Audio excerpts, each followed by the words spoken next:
সন্তান প্রসব হলে ডান কানে আজান, বাম কানে একামাত, এটা চলবে না। পাশে ছোট করে আজান দেওয়া যায়, হাদিসটা গ্রহণীয়। আজান দিলেন, কথা শেষ হয়ে গেল। এখন বড় মানুষের কাছ থেকে তাহানিক করে নিতে হবে, যারা পরহেজগার, চাচি, খালা, ফুফু, যেই হোক, চাচি আমার একটু ছেলেকে তাহানিক করে দেন। তো ওই চাচি এসে বাচ্চার মাথায় আগে হাত দেবে, মুখের উপরে হাত দিয়ে বলবে, আউযু বিকা, আউযু বিকা লিমাতিল্লাহি তাম্মা মিন কুল্লি শাইতানিন হাম্মা ওয়া মিন কুল্লি আইনিন লাম্মা। বাপ জানে না, দাদা দাদি কারো এই হাদিস মুখস্থ না, এই দোয়া এমনিতে নাতিকে বলছে, নাতনিকে বলছে, বিবাহ বসবি, তুই বিবাহ বসবি, তোর বর পছন্দ হয়, কি বলছে, নানাও জানে না, নানিও জানে না, দাদাও জানে না, দাদিও জানে না, একবারে গরু ছাগলের মতো জীবন। নাতি নাতনি ছেলে মেয়ে পাশে নিয়ে আগে মাথায় হাত দিতে হবে, দিয়ে বলতে হবে, তোমার ব্যাপারে আল্লাহর কাছে আশ্রয় চাচ্ছি পূর্ণ কালেমা দিয়ে, মিন কুল্লি শাইতানিন হাম্মা, সব শয়তান হতে, বিষাক্ত প্রাণী হতে, অমিন কুল্লি আইনিন লাম্মা, আর বিষাক্ত বদ নজর হতে। বদ নজর খুব খারাপ জিনিস, একবারে ভাগ্যকে ভেঙে চুরমার করে দিতে চাই। বদ নজর খুব খারাপ জিনিস। আরে ছেলেটা খালি নিয়ে বের হয়েছেন ঝকঝকে, একটা লোক দেখলো, হ্যাঁ ছেলেটা বেশ ভালোই তো, বাড়ি আসার সাথে এমন পেশাব পায়খানা করতে লাগলো, বমন করে তুলে টুলে একবার একাকার করে দিল, এখনো মরবে। আপনার স্ত্রী আপনাকে বলছে, শোনো শোনো শোনো, মুরগিটা দেখো, 13টা বাচ্চা, এমন সুন্দর, খালি ঝকঝক করে বাচ্চাগুলো ঘুরছে। হ্যাঁ ঠিকই তো, সুন্দর তো মুরগির বাচ্চাগুলো দেখছি। তারপর আপনি জোহরের সালাত আদায় করতে গেলেন, জোহরের সালাত আদায় করে আসতে আপনার স্ত্রী বলছে, আরে আর শুনেছো, চিলে 3টা বাচ্চা নিয়ে চলে গেছে। তারপর আসরের পরে সব বাচ্চাগুলো ঝিমিয়ে গেছে, রোগ হয়ে গেছে। তার মানে কি বলেন তো দেখি, বদনজর লেগে গেছে। কথা আর 2-1 মিনিট বলবো, সবটুকু 2-3 মিনিটের মধ্যে বলে দিচ্ছি। তবে একটা কথা মাথায় বারবার ধাক্কা খাচ্ছে, সেটা একটু বলে দিই। আল্লাহ রাসূলের পাশ দিয়ে একটা মরা মানুষকে নিয়ে যাওয়া হচ্ছিল, আল্লাহ রাসূলের পাশ দিয়ে।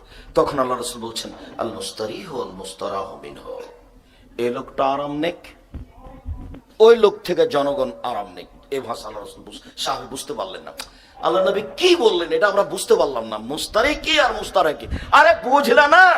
এই লোকটা যদি ভালো হয় তাহলে দুনিয়াবি কষ্ট থেকে মুক্ত হয়ে গেল, মাটি দেওয়ার সাথে সাথে জান্নাতের সবকিছু চালু হয়ে গেল। তো লোকটাকে উপরে রেখেছে কেন?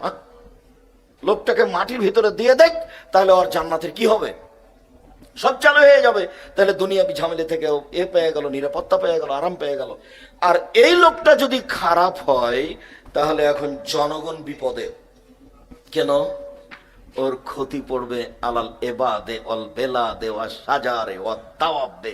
ও পাপী, পাপের ক্ষতি পড়ে জনগণের উপরে, পাপের ক্ষতি পড়ে দেশের উপরে, পাপের ক্ষতি পড়ে পশুর উপরে, পাপের ক্ষতি পড়ে গাছপালার উপরে।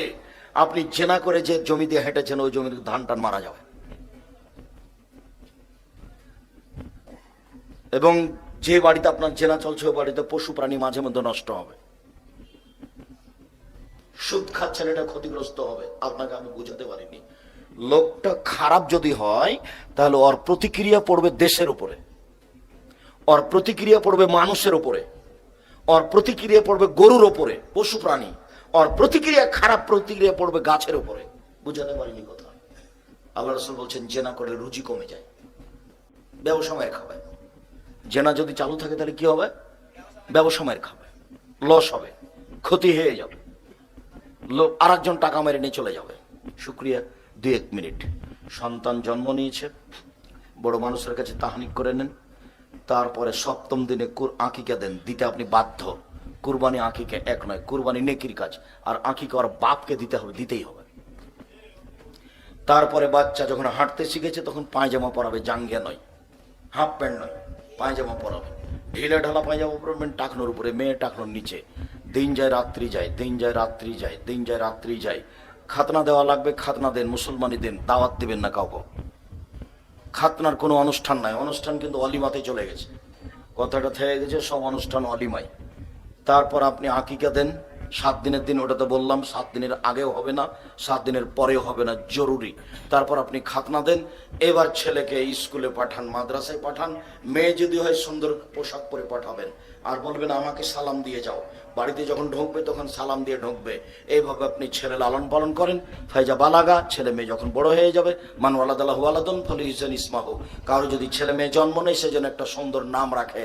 নাম সুন্দর হতে হবে। লিটন যদি নাম হয় তাহলে ওটা বাপি নাম খালু, ওটা মানো এটা সৎমা। লিটন নাম হলো কেন? কেন হবে? হবে কেন? কেন হবে? ধর্মের সাথে ফাইজলামি করেন আপনি। মেয়ের নাম হবে আফিফা, আজিজা, নাজিজা। আর না হলে যেগুলো বড় বড় নারী তাদের নাম হবে সারা, আয়েশা, খাদিজা, মারিয়াম, এ নাম হতে হবে। আর না হলে এগুলো সুন্দর হতে হবে। ছেলে হতে হবে আব্দুল আজিজ, আব্দুল হামিদ, আব্দুল রাজ্জাক, আব্দুল জব্বার, আব্দুল মাজিদ, আব্দুল ওয়াজিদ, এভাবে হতে হবে। কেন আপনি লিটন রাখলেন? কেন কাঠ রাখলেন? কাঠ রাখলেন কেন? কেন কাঠ রাখলেন? এভাবে বড় হয়ে গেছে, বিবাহ দিয়ে দেন। যদি বিবাহ না দেন, এই ছেলে মেয়ে যদি কোনো পাপ করে, সে পাপের জবাব আপনাকে দিতে হবে। আল্লাহকে ছেলে মেয়ের ভয় দেখাতে হবে, আর তার পিছনে পয়সা খরচ করে তাকে মানুষ করতে হবে। আল্লাহ তুমি পরিবার সুন্দর করার তৌফিক দান করো। তোমার দরবারে এই জোরালো দাবি জানিয়ে বলছি, আল্লাহ আমাদের যারা মারা গেছে তুমি তাদের কবরের শাস্তি মাফ করো। আমরা যারা অসুস্থ তুমি তাদের আরোগ্য দান করো।